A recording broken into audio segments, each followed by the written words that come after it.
Hello again, Michael Ware with the Iowa Firearms Coalition's Warrior Wednesday. We've got Alex Christenson here from Tapos Gunsmithing. We're going to jump right in, but before we do that, as always, I want you to go to iowafc.org, check out our trusted partners. People like Tapos and others have lent their credibility, have lent their tangible goods, have lent their services to IFC members for discounts and things that come and benefits them. So it behooves you to be a member, not just because you're supporting the organization that supports you and doing all this work. You're welcome, by the way. But folks like Alex can help you out, and we really appreciate that. Also, if you'll notice, if you go to the website now and check on the store, you can see a link right into Brownells where you can pick up IFC shirts. Those are 9-line apparel, IFC branded shirts. So get over there and get those before they're gone, and we'll bring in some more. So with no further ado, Alex Christenson, tell us a little bit about yourself. What's going on on the east side of Iowa, man? Well, even though we're on the border with one of the communist states and the great Commonwealth of the United States that we have here, it's going good here on the east side. It's too bad that you even have to say it like that about the folks over in Illinois, because the truth of the matter is I'm compelled to say those same things myself, probably because they're ringing eerily true more and more often. But you and I have been on the other side of the river. Well, we know those folks are just like us.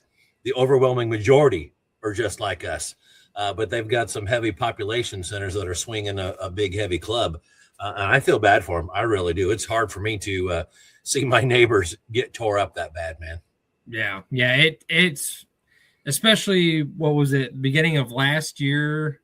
Well, yeah, would have been 2024 now. So 2 years ago now, when that their assault weapons ban or whatever, the PICA law, that's what it was.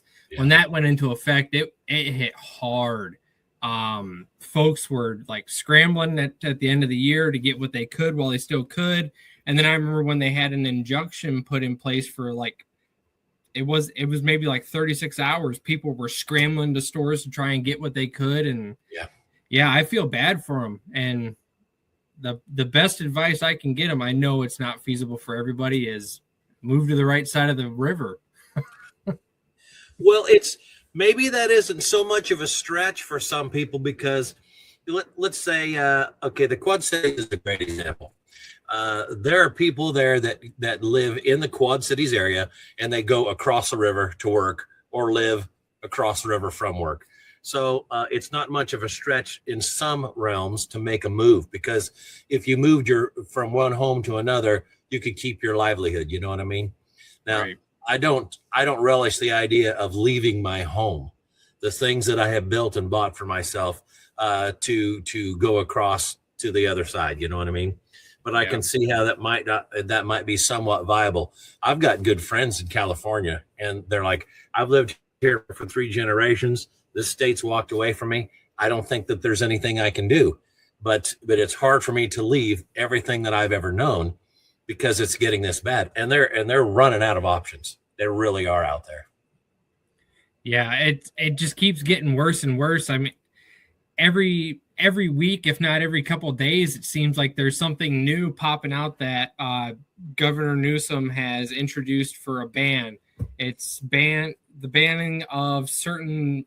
It's all Glocks now, as far as I know, and it keeps getting worse and worse and worse. Next, it's going to be all polymer handguns, and it's going to be all semi-automatic handguns. Where does it stop? It doesn't.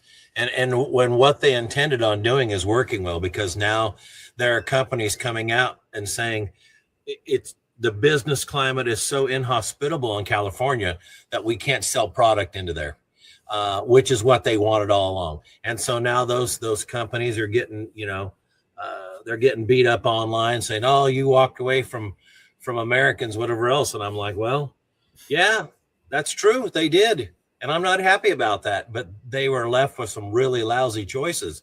So I think that the California playbook is working. They're running people out, and they're making it so terrible to actually try and do business that they're just said the heck with it. We're going to give up one of the largest markets in the United States, and we're going to just shrug our shoulders, because California, whether people realize it or not, is a monster market. There are a cajillion firearm owners and firearms in California. There are. I mean, I think is it the largest gun owning state in America? Is that right? It wouldn't surprise me one bit, just because you got to think of population. Yeah, it's a bunch. Yeah, and really, if you think about when people think of California, they think of Southern California, they think of the coast, they think of LA, San Diego, the big cities. People don't think firsthand that you go to Northern California and you've got mountains, and you've got all these people that have prime hunting locations and everything, that they're living in God's country, right? It's not these huge cities. It's beautiful country. And unfortunately, they're still underneath that blanket of California. Yeah. Yeah. I mean, you name it. California's got it. I mean, it doesn't matter if it's, dairy fields and dairy cattle, or wine, or mountains, or desert. They've got everything. They've got the sea. They got big, tall hills and mountains. I mean, it's a state with just about everything you can possibly think of. It truly is. And it's a shame that they're running it right into the ditch. I don't know if there's any stopping this. I just assumed at some point there'd be some sort of a correction, Alex, but they seem to be able to double down on nonsense and pass the buck to somebody else as often as they wish. And it seems to be working. I don't understand it. And even now, I don't think it will stop, because you got to think of the population. You don't have more people thinking like us moving to California. All those people have left and moved to Texas and other free living states. So now you just have the people that love those policies staying there. And now there's probably even more going there. And I don't know where it stops. I don't think it does. I don't know. It'll be interesting to find out, I guess. That's the nicest thing that I can say, but I genuinely, I mean, we don't have to beat that horse too hard. I just, I mean, I feel genuinely bad for these people. I have for years, I've been the guy, and I'm not proud of this at all, dude.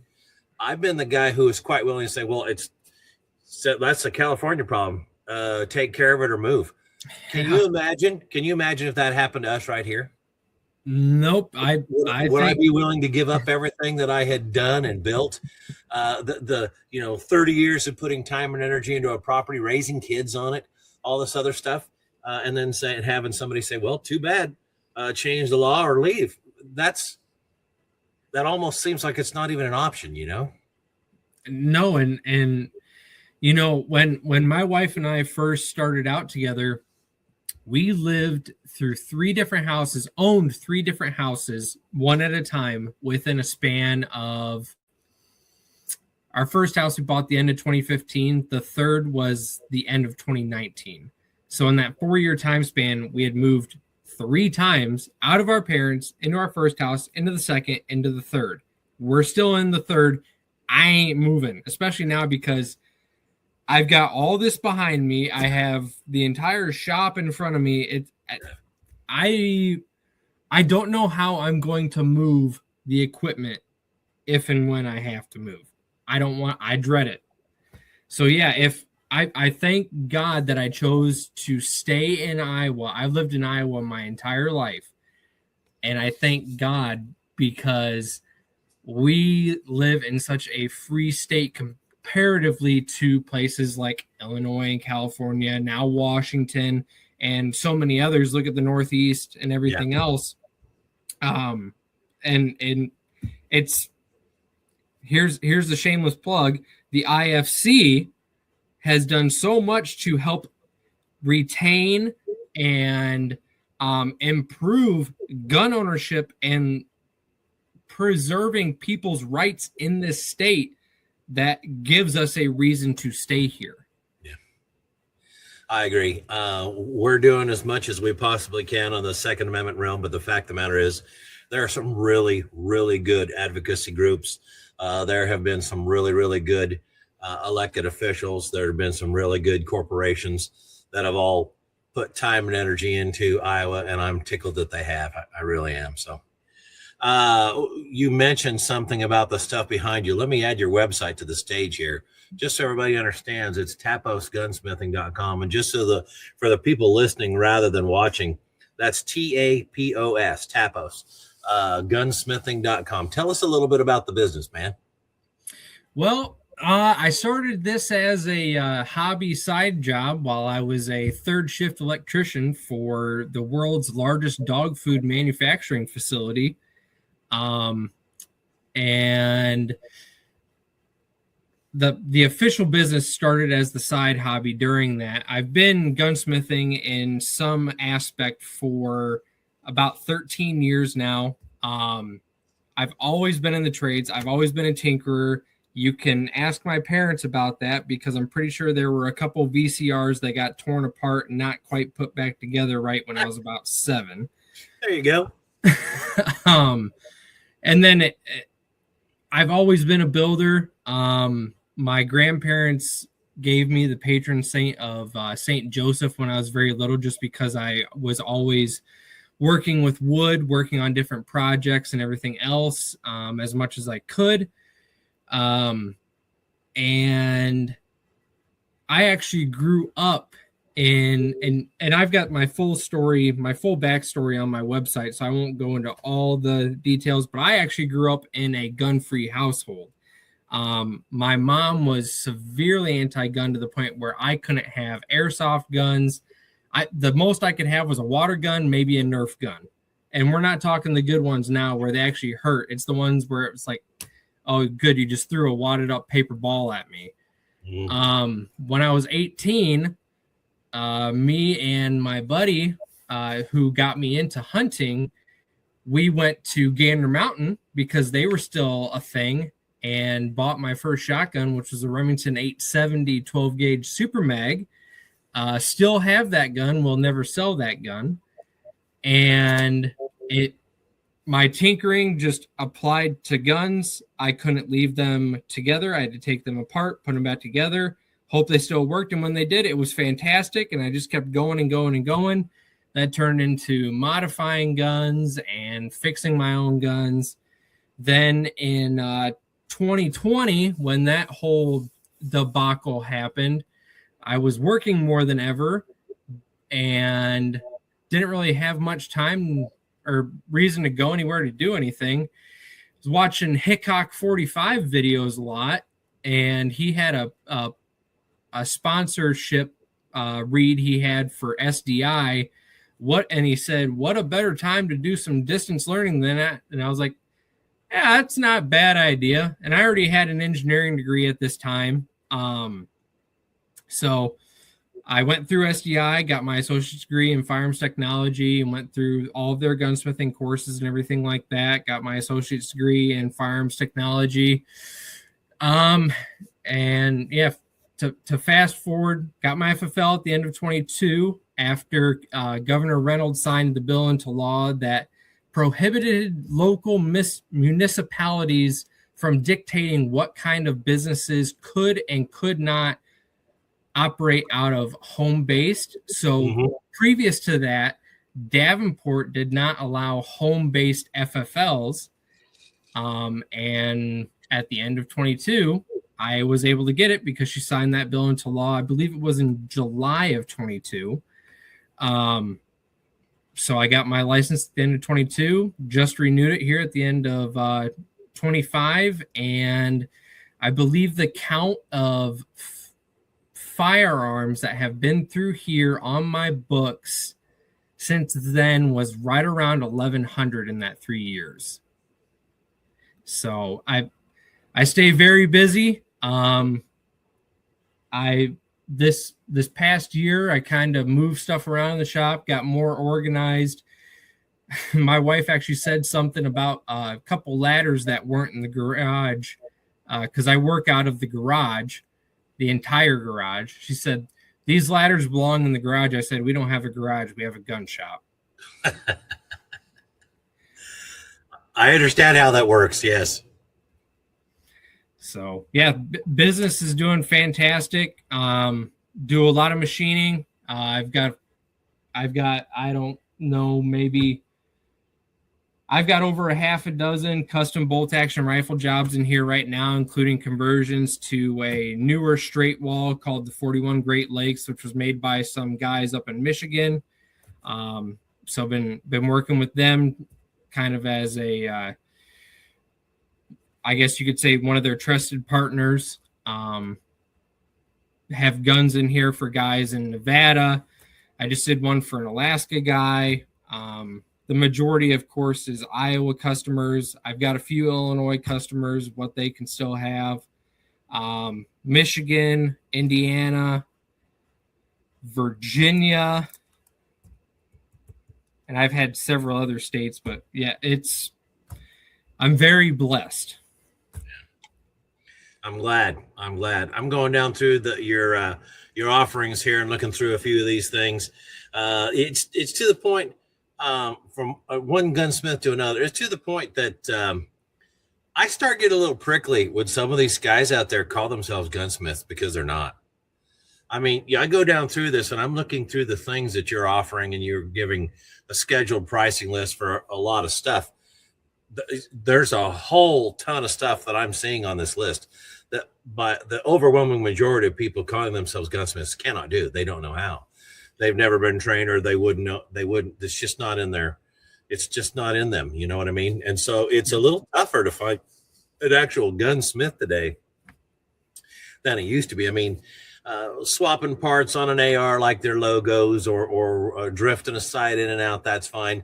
And then you find out the guy, well, one of my night sights doesn't work. I'm like, what are you talking about? Well, the guy was putting it in with a hammer. I'm like, well, those little vials respond poorly to getting beat with a hammer.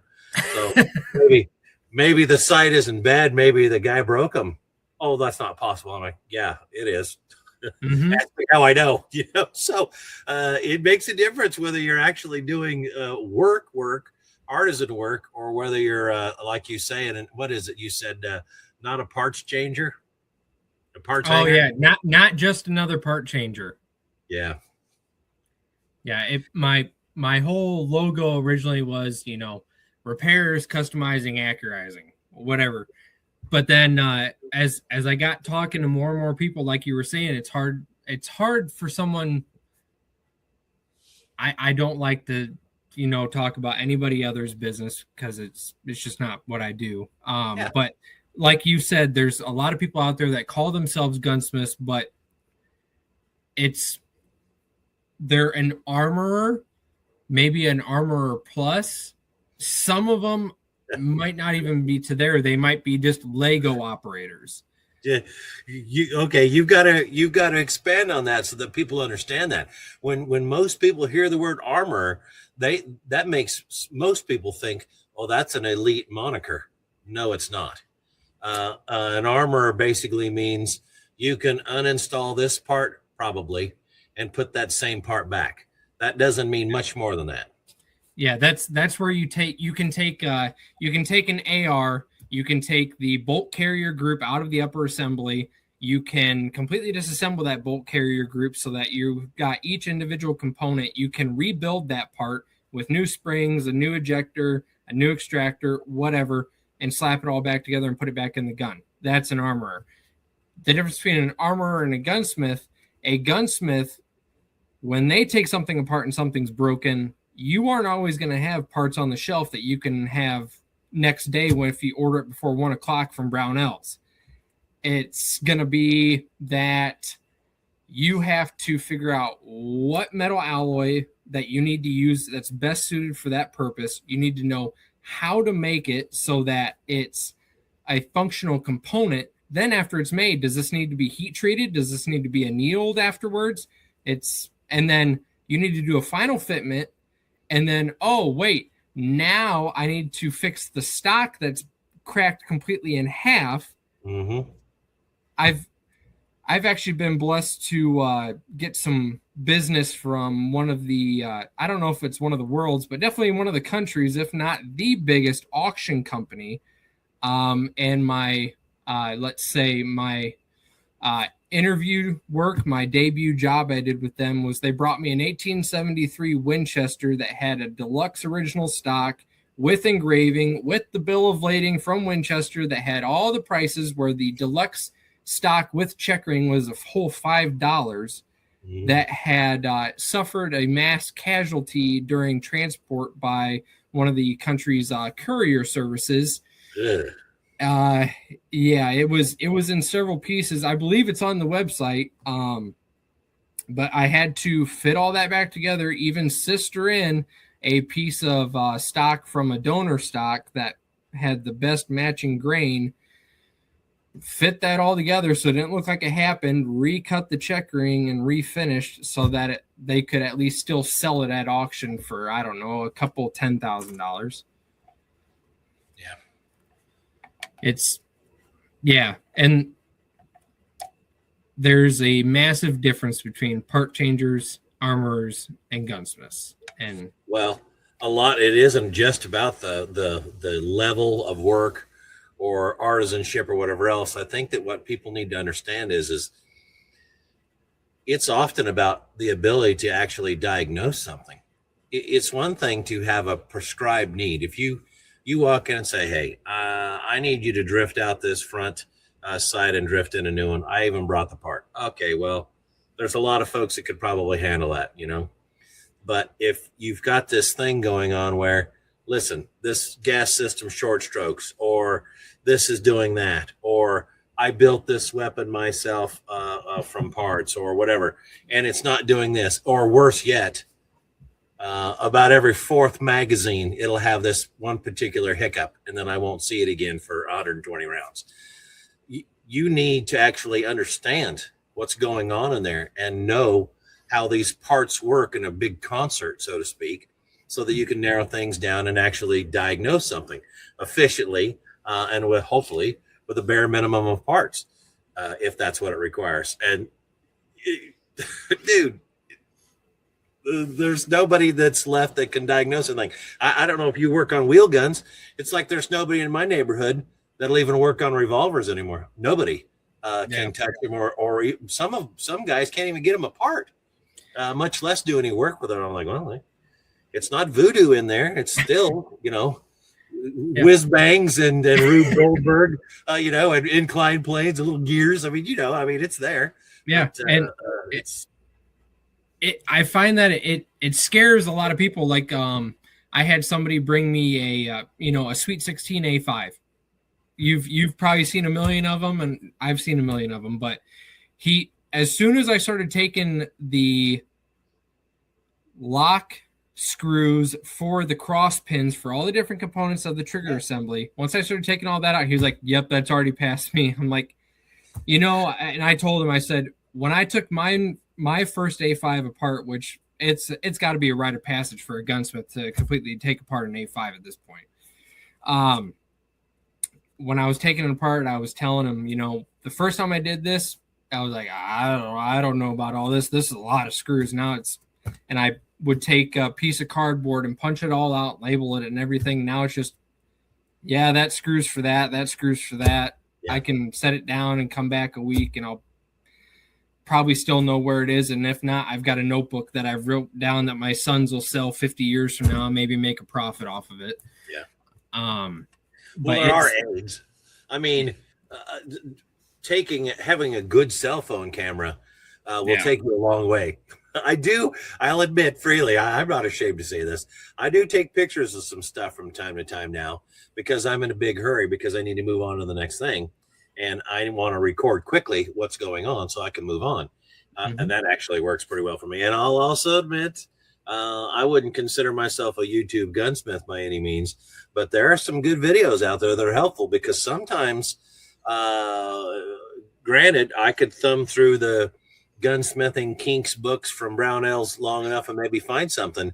But every now and then there's a video out there where some poor guy's been there before me and said, listen, I had all this trouble, avoid it by doing this, and that. So I'll admit that some of those items are assets. And so when people are looking for gunsmiths, I would tell you, check them out, check out their shop, look at the pictures of what's going on, if they have them, whether they're social media, their sites, whatever else, if those are available, and be willing to ask some questions, because if you start getting this hinky feeling, they don't know what's going on. It's probably because they don't know what's going on.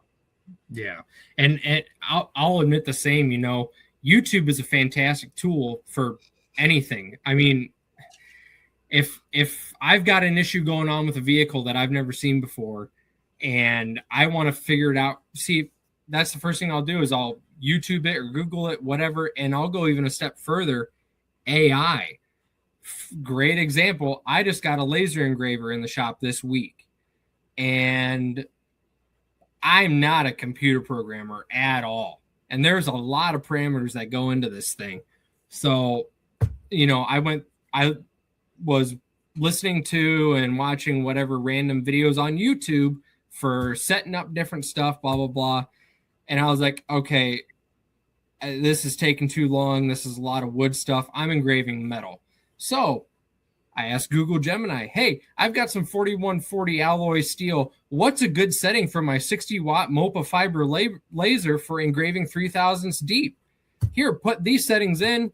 First time I was like, well, yep, Skynet's incoming.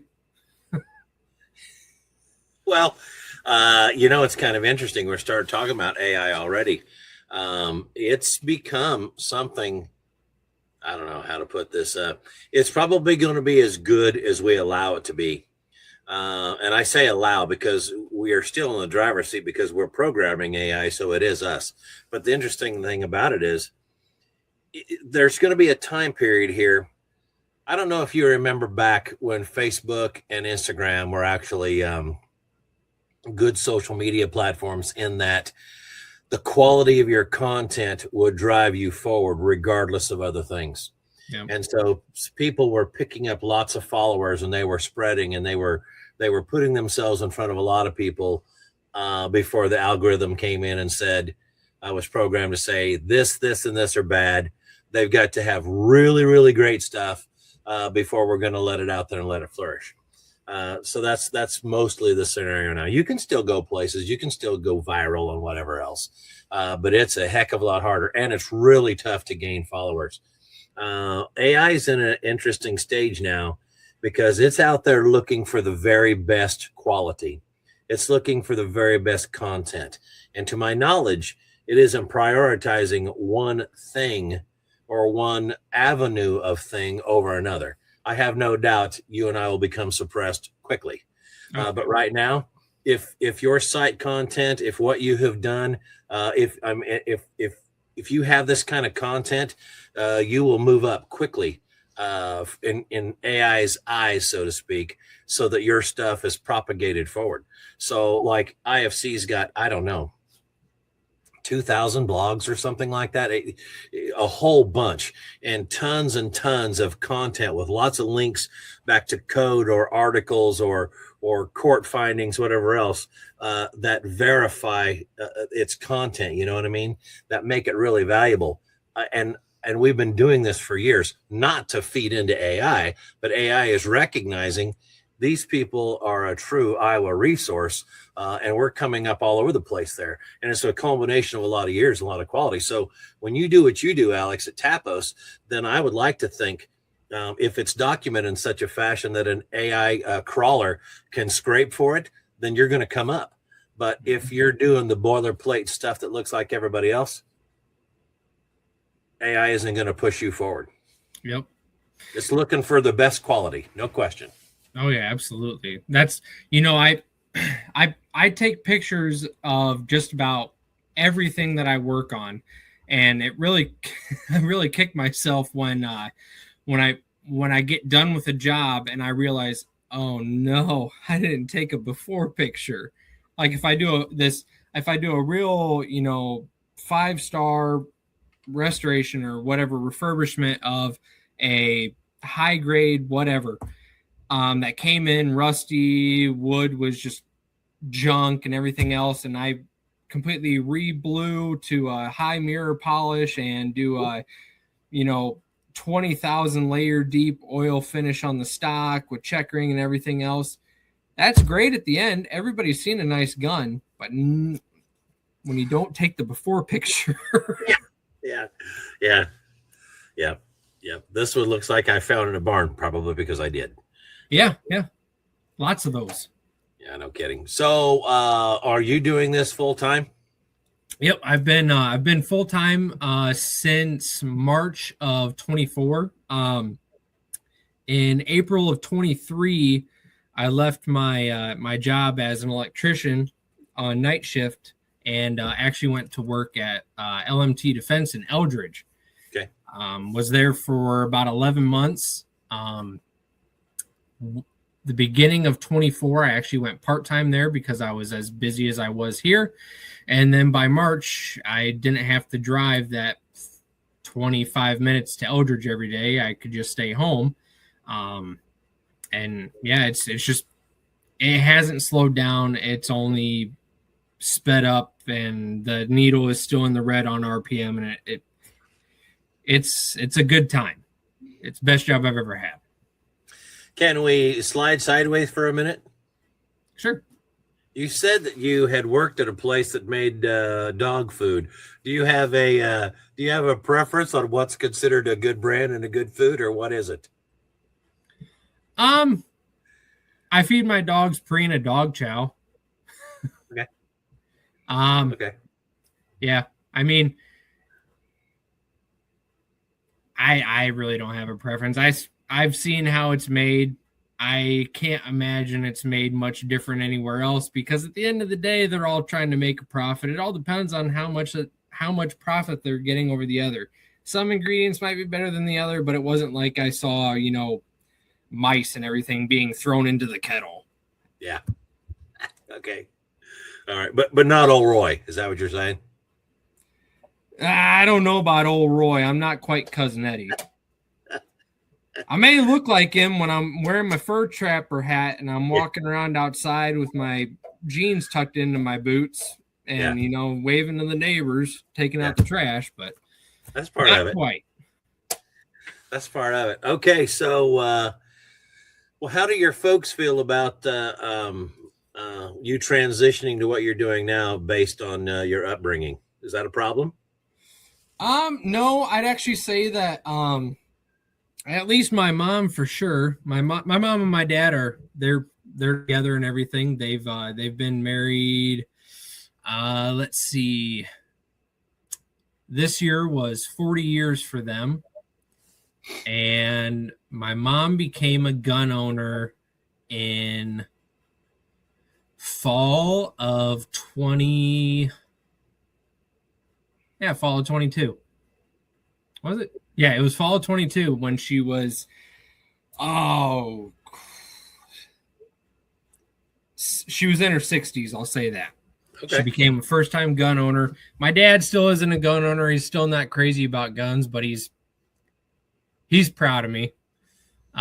He's proud of the business that I've been able to create for myself. He actually worked at the same dog food manufacturing facility for 40 years before I did. And his dad before him. So I was kind of a third generation. But he knows why I left. He knows why I'm doing what I'm doing and why it's the only thing I'm doing. And yeah, I think they're proud of me. And yeah, they've, if they have quarrels with it, they've never expressed it with me. All right. Okay. You mentioned that you were in a gun-free home when you grew up, so I didn't know if there was just something that wasn't that big a deal or what. I mean, I didn't have a gun-free home, but I will tell you, it wasn't a big emphasis for my dad. He didn't really care one way or the other. I mean, he had hunted when he was a young man, but it wasn't something he ever did when we were kids. I learned my hunting from my uncles, and because my mom and both of her brothers grew up on a farm in Northwest Missouri, and they were exceedingly poor. And they needed a hunt to put food on the table. I mean, they just did. And it was a big deal when they got a bunch of deer in the fall. And it was a bigger deal when they didn't, So, I mean, it was chicken pretty much all year round at that point. So that's how I learned to hunt. My dad had a handful of firearms. Again, it wasn't a big deal to him one way or the other. So when I started going down this road, it was not really because of upbringing or that kind of exposure. So it was a little different, but was never problematic. Yeah, and I didn't get into gun. Well, I do have a funny story about growing up with guns. That shotgun wasn't the first gun that I wasn't. It was the first firearm I bought, but it wasn't the first gun that I bought and had brought into my parents' house, unbeknownst to them. When I was a younger man than that, well, it was sometime when I was in grade school at a Catholic school. I grew up as, I was always raised a Catholic, still baptized as a Catholic, and my kids are baptized Catholic. But at the Catholic school, if anything was forbidden, it was kind of like that forbidden fruit. And I think that's why when I was 18, getting into guns was it felt wrong, but it was so right because it was something that I felt drawn to, especially with hunting and fishing and everything. I just wanted to continue on with that. And when fishing was over, in between the end of fishing and ice fishing, it was, what do I do now? Yeah. So hunting filled that void. But when I was really young, I don't know, maybe 4th or 5th grade, I can't really remember. I had acquired some airsoft guns, and me and a couple of friends were at my house. We were old enough to be at home alone. My mom came home unexpectedly when the airsoft guns were out. Everyone had to go home. My friend just said that the one was his. That was not a good time. I don't think I had a video game system for a while after that. Oh man, where are you located in Davenport? I grew up in the west end of Davenport. Actually grew up about a block and a half from a west end staple called Gunshi's Bar and Grill. Okay. Now I'm still in the west side now. I've moved north of Locust Street. I kind of live by a golf course. I'm just off the I-280 exit south of I-80, so not too far from the interstate. Yep, I know about where that's at. It's been a number of years since I've had to travel to do anything like that, but I worked a job for a number of years where I was a product support rep and a sales guy, and I stayed in the Radisson and Davenport every other week for 12 years. I had the same suite, 512. So, I mean, I spent a lot of hours over there and moving up and going up and down the river and that kind of thing. And I can remember all my favorite haunts. I mean, I can remember going to Duck City Bistro all the time. And up in LeClaire was the Faithful Pilot.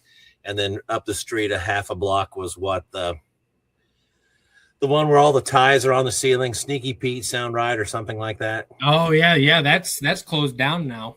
You're kidding. Yeah, it's been closed for a few years. I was about to say I turned 21 not long ago, but now it's been 10 years. Okay. All right. Okay. But yeah, Sneaky, I was never in there. I was never really a big bar goer, and I haven't had a sip of alcohol for maybe it's been over a year, maybe 15 months now. Yeah. But it's been closed down for a while. There's a couple places that me and the wife, we had kids we got married when I was 22. She was about 22. She's a little bit older than me, but I won't put her out there on the interwebs like that. My mom did say she robbed the cradle, but not really. Yeah. I can remember going over the river and to a few places that I like too on the Illinois side. I remember going to the Blue Cat. I don't know if that's still around there anywhere. Mm-hmm. And then actually not far from where LMT's original building was, you went back up northeast just a little bit, was a little tiny place called El Mexicano. It was a rough neighborhood, but I'll tell you what, tremendous food. I mean, I would take customers there all the time, like, how'd you find this? I'm like, well, I don't know. A customer brought me here and I just keep coming back. But I mean, it was really, really good grub. So I like the Quad Cities area. I don't. Some people don't care for river towns or the way that the river snakes through any given metropolitan area. But the fact of the matter is, I enjoyed the Quad Cities. I liked it a lot. Yeah, and I've lived in Davenport for all but a year and a half of my life, when the only exception was I lived up in Clinton, Iowa for a year and a half, because that's where we bought our first house for $48,000. But yeah, we moved back down, started our family. We've got 3 kids now. We had 2 boys, and we had our girl, or oh my God, she's almost a year old now. But yeah, we had her, and then I got promptly fixed a few months after that. So we're done having any more of those. So now we're just raising what we've got, and yeah, we don't really have much issue with the Quad Cities at all. It's not our favorite place in the world. At least it's in Iowa side of the Quad Cities. But yeah, the only really close family that we have otherwise is her dad lives down in Florida. So it gives us an excuse to go visit the Gunshine State every now and then. Oh, sure. But yeah, it's, we've got a few of our special spots around here, but I don't like to give them away, because that's when they get too big. And then when they get too big, that small quality service that you get of the small joints goes away, because they hire a bunch of, no offense, because everyone has to start somewhere, but they hire a bunch of teenagers that it's their first job, and they might not know, or they might just not care. And then it just goes down. Like tonight, we went to our favorite Chinese place that it's owned by a family. They've got a few cooks in the back, and then sometimes they even got their kids doing homework at the reception desk there. So yeah, it's a fantastic place. Yeah, I like that kind of stuff. I think that there's some of that everywhere. I've traveled the state for a long, long time, and I pride myself on knowing every nook and cranny around. But there are restaurants like that. There are eateries. There are places like that are good everywhere. But I thought the Quad Cities had quite a little bit of that kind of thing, and I really enjoyed it. And we really do. We have a great mixed bag of stuff. Obviously, Davenport is a huge German town. We've got the German Heritage Center. We had a couple of restaurants called the Bierstube, but unfortunately they've closed now. I believe that they had retired and nobody bought the business or whatever. And there was another German restaurant. It was outside the Quad Cities, but it wasn't too far away, and I don't think that's operational anymore. So now it's, you find the mom and pop places that you can, and you find a good one and you stick with it. And you keep supporting it, or else they go away. And I get a lot of those comments from like my customers is they have to make sure that their gunsmith stays in business, or else they won't find another one that they like. I can remember going to Bierstube and getting the it was like they had all the little sausages on there and different mustards and cheeses and whatnot. I mean, you talk about stuff like that. I'm still introducing people in my neighborhood. I live not far from Des Moines. I'm still introducing them to Bochie's mustard, and they're like, "How did you pronounce that?" I'm like, "Bochie's, just do that. Just say that, And like, what is this? I'm like, I don't know. A stone ground mustard. I assume there might be horseradish in it. I don't know, but try it and see what you think. And people are like, oh, this is fantastic. Where do you get it? I'm like, well, you can find it at Fairway or a Hy-Vee, and I recommend it. It's fantastic stuff. But people act like they don't even know about it. And you're right. There's a ton of krauts up and down the river there. There really are. Yeah, and like I said, Bogies, that's probably the biggest example we have of something that came out of here. And, the rest of the country can keep their Grey Poupon. Get that French stuff out of here. We just want our Bogies. Don't mind how it's spelled. It's just like bologna and kernel. Yes. Right. Yes, there's no R in it, but just pronounce it anyways. There's a T in there, but you don't pronounce it in Bogies. My bologna has a first name. I don't know how it's spelled. I just say bologna. Bologna. That's how you say it, but it's not OSCAR. Yeah.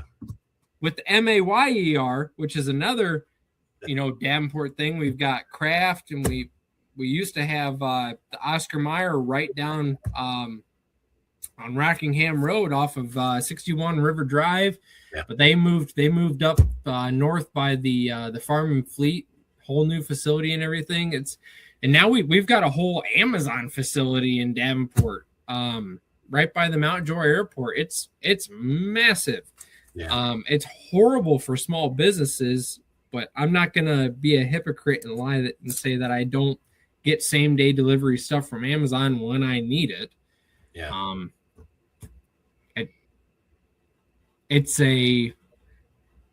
I don't even want to say it's a necessary evil, because there's probably plenty of small businesses that I could go and see. I don't like it. I don't either, but I'll admit that I do use it. And I'm not in I'm near a metropolitan area, but I'm not in it. So I live out in the boonies. My shop's out in the boonies. So it's from my place to the Capitol building in Des Moines, for example. That's a 35 or 40-minute ride, depending on how traffic is. So it's not the end of the world, but I'll admit freely, I don't have any desire to go shop. And I certainly don't have any desire to go over and pick up, I need a couple of these screws to finish this project. McMaster-Carr will ship them from Chicago. If I order before 5 o'clock, they'll be here by 9 a.m. tomorrow morning with just ground freight. So they must literally be across the street from UPS in Chicago, because if I order it, they're here. So am I going to spend $30 screwing around with fuel and lose an hour of possible labor or 2 hours of labor doing that? No. I'm going to give somebody $6 to get them to me. So I'll admit that I'm part of that problem too, if you want to call it that. Yeah. And, I don't ship very many guns out of here, but, being an FFL holder, I would be able to take a gun, I print out my own labels here and everything, and then I could take it to the UPS store after I closed for the day and drop it off. But then one day they decided, no, we're not going to allow you to do that anymore. Just that store, even though I was okay to do it. And then I found out that I can just have the UPS man pick it up for $5. Well, why was I ever leaving my house? Yeah. I can stay here in my pajamas all day. It doesn't matter. Yeah. And save my own fuel. I'm sure that my 15 mile per gallon truck, there's not a whole lot of difference in the cost between driving the 15 minutes both ways to get to the UPS store, when I can just pay $5 and they pick it up on the route. Yeah, like you said, McMaster-Carr, I can order it before 5 and it's here the next day. Same thing with MSC Direct, Shars. I discovered Shars here within this past, year and a half or so. And they're starting to make some of their, their end mills and everything and different tooling here in the U.S. So the quality is only improving. Their stuff wasn't too bad to begin with, but it's improving, and I can have it next day for UPS ground shipping. I actually had a customer from the Chicago area ship me a bolt, just the bolt, for their CVA Cascade, their brand new one, because they couldn't get it to cock. And they weren't understanding my directions to them over the phone. So they paid overnight shipping from the Chicago area UPS, like $80 or whatever to ship it. Yep. And then I sent it back to them ground shipping, and it got there just as quick. Yeah. I went round and round. I went round and round with my UPS, not the delivery guy, of course, but whoever my account manager is, whatever. A few years ago, when they boosted all the prices on the FFLs, and they said, "Well, what are you shipping that's a problem?" And I said, I've got lots of sheriff's departments around here that I ship pistols back and forth to. And they said, and so I said, what you've done is you added a new category or forced me into a second account just to ship firearm parts, and a third account for firearms themselves. I said, and I know why you're doing that. It's because you're elevating the costs on those two accounts above everything else. And I said, and you're making all these products go into another category for the purpose of shipping. She said, well, what are you talking about? I said, if I'm shipping a gun now, you're telling me that it's got to be second day air, and that's the pricing category that I'm rat-holed into. Well, what's the problem? I said, well, I'm shipping this from here to Iowa City. I said, that's an hour drive for me, or maybe 45 minutes if I'm really zipping around. And I said, are you telling me you have an airplane from here to Iowa City? And what do you mean? And I said, I can get it there tomorrow ground. I don't need second day air service. And since you're not providing air service, you're sending it ground through those channels. I said, you're tripling the price on me, but you're not actually adding any service. So I said, I'm just going to keep shipping it ground. You can't. That's against our policy. I'm like, watch me. So, and oh, by the way, and that $20 ground price to ensure that, box that's 10 by 10 by 10 was about $82 or $83 when you did it their way, so to speak. And they rat-holed everybody into that. So I'm like, I can't do that to my customers. I mean, how can you justify that? So I haven't shipped with UPS in, gosh, 3 years, I think, or no, excuse me, 2 years. Because it's been like that. That's just the way it's been. And so I tell they're like, oh, can you ship UPS? I'm like, I can. And it costs 4 times as much as it had ought to. So I'll use FedEx or something else. Yeah. And to that same point, I haven't had as much issues with UPS. Of course, I probably don't ship as much as maybe you do or someone else that's watching this, whatever. One company that I have completely stopped with is the United States Postal Service. Okay, really? If you've earlier this year, a customer had 2 suppressors sent from a customer in Missouri to me for final transfer. They were shipped in the same box on the same NFA form. One of them made it to me. The other was still in the box. The form that showed 2 suppressors on it was still in the box, but only 1 suppressor was in that box. Dude. The box had a big printed out piece of paper from the USPS explaining how much that they care about the quality of their shipping and blah, blah, blah.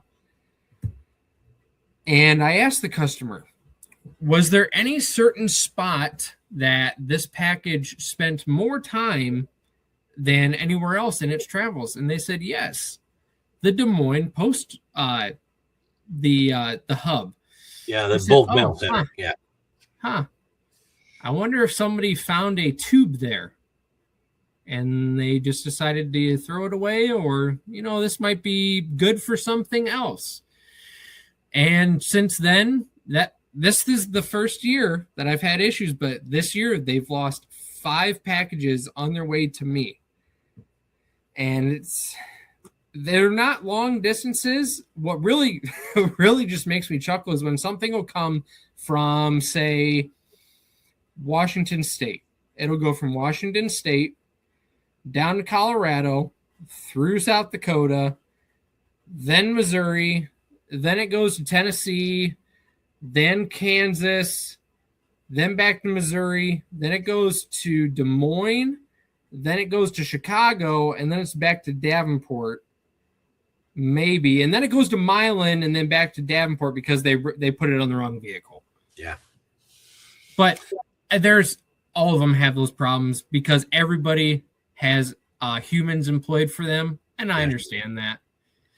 I had a customer clue me in. He didn't say anything to me about it, but it wasn't something that I had ever heard of or thought of myself, and I've been doing it quite a bit since then. He sent in, I had a local gentleman buy something from him on like Gunbroker or whatever. So it was a person-to-person sale, but actually has to go through a dealer, you or me, right? So the person who was the seller put a self-addressed stamped envelope with all the postage and an what do they call that? An air tag in there. Oh yeah. Yeah. And he put it inside the package. So he shipped the firearm to me, to my FFL, driver's license, copy, all that stuff. And I logged it in. It was all good.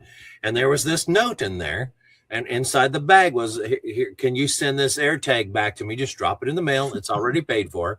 and I appreciate it.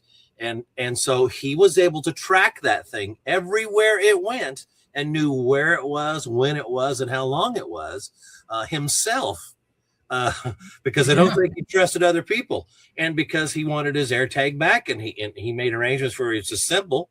I know I get postal service every day but Sunday, so I just dropped it in the mail and back to him it went. And I thought that might have been one of the smartest thing I'd seen in a long time. I was encouraging people on social media. I'm like, hey, this is actually pretty bright. You should consider doing that when you're shipping stuff around. You know, I think I remember seeing that on your Instagram maybe when that happened too, and I was thinking the same thing. And you know, I've got a customer that's up in he's up in Wyoming, and that's not a bad idea. That's probably the most often place I ship out to is that customer in Wyoming. And yeah, that's a really good idea, because there's many times where it's in transit, running late, it's in transit, on the way, it's in transit, blah blah blah, and it's been in the same place for 5 days. Yeah. And it wasn't just that they lost stuff. It seems like that out of all the shipping companies, the USPS is hurting the most for employees. We had a mail carrier that was the same guy for the first 5 years that we were in this house. And I think he's semi-retired, because sometimes he'll deliver a package, just packages, not the regular mail. But then we had another woman that started on our route. Then now she's on maternity leave with twins. And then we had another guy.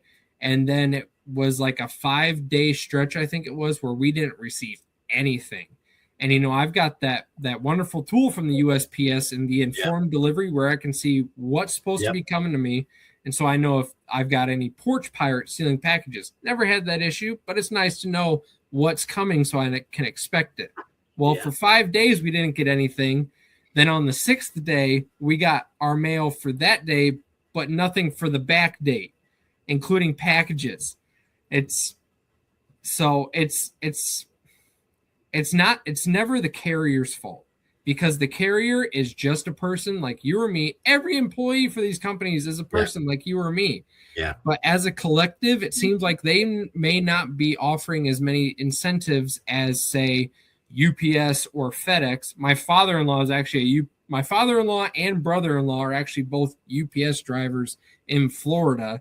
So I can kind of see what they get offered, and they got a pretty sweet pot for being delivery drivers, let me tell you. It's my understanding that a lot of the FedEx folks that you see now aren't actually FedEx employees. They are driving FedEx labeled vehicles, but they're contractors.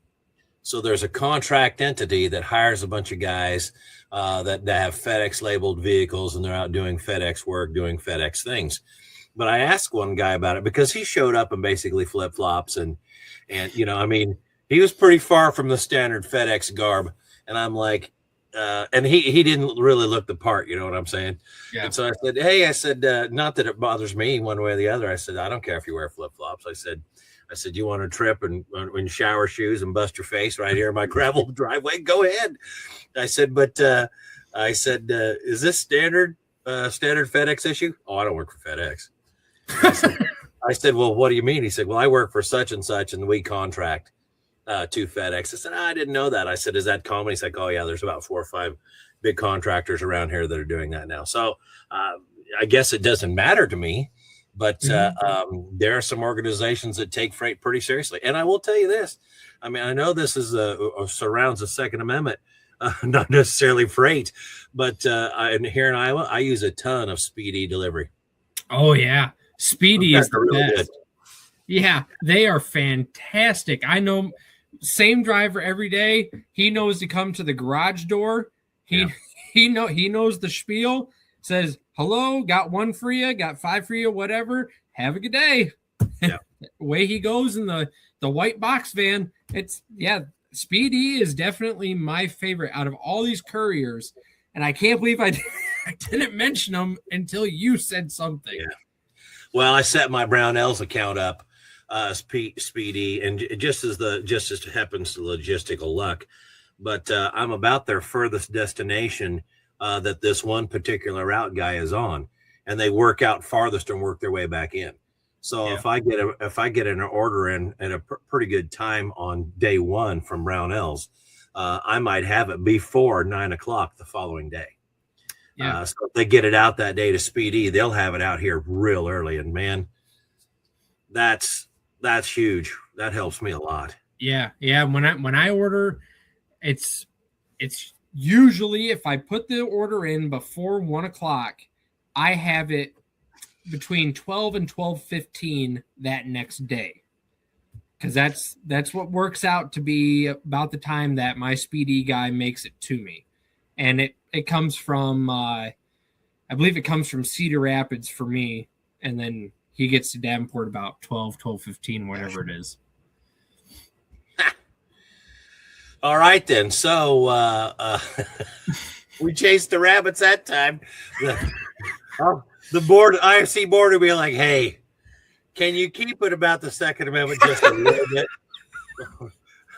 A couple of gunsmiths booming about freight. I'm like, "Okay, yeah, fine. All right. You go do it. You do Warrior Wednesday if I can't." So anyway, I appreciate you coming on. I really do appreciate your support of the Iowa Firearms Coalition. I truly do. I appreciate your willingness to offer a perk to its members. So I really do like that. I'm glad that you're having success out there. Is there anything that we need to know before we wrap up, Alex? Again, taposgunsmithing.com. That's TAPOS. Actually, 2 questions. There you go. I want to know about the name, first of all. And then second of all, if there's anything else that you'd want to tell us.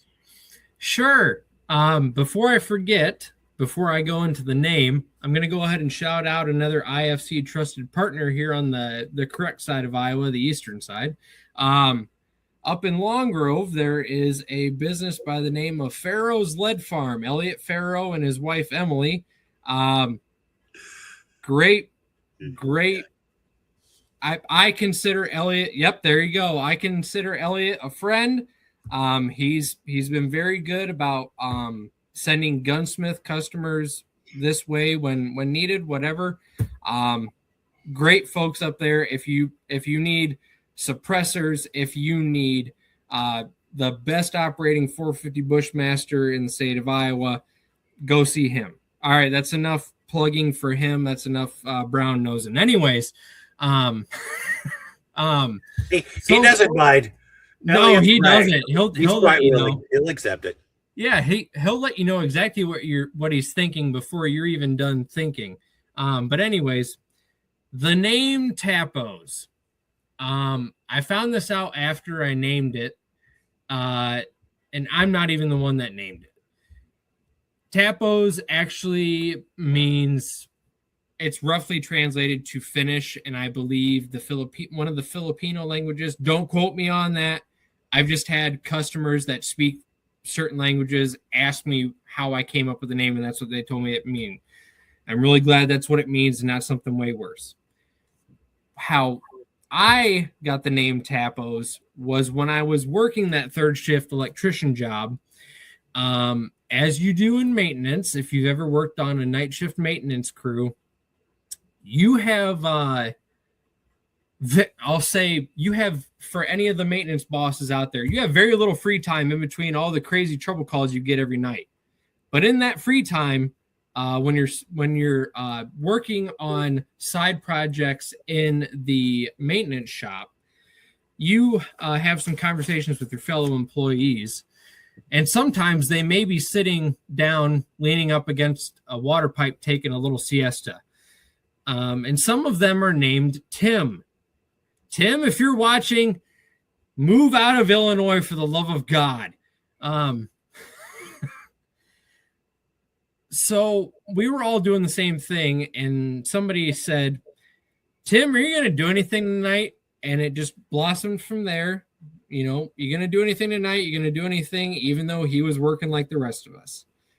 So then that turned into, Tim, you know, you're a piece of shit. And Tim, you're a real piece. You know that? Tim, you got a copy? Yeah, you're a piece. You know that, right? So then that got shortened into an acronym. Tim's a piece of. You know, Tim, you're such a piece of. I'm going to name my company after you, and I'm going to profit off your name. Okay. Here we are. You Tapos Gunsmithing. You know I got to edit all that out, right? I'm sorry. Just the F word. I get the rest. Lots of beeps. They'll get it. They'll understand it. It'll be don't fun. don't do beeps. Do like, I don't know, a shotgun racking or something. Yeah, we'll figure it out. I'll get it. We're good. It won't change the story at all. All right. Well, is there anything else you want us to know? I appreciate your time tonight. Thank you very much, man. No problem at all. Happy to be on.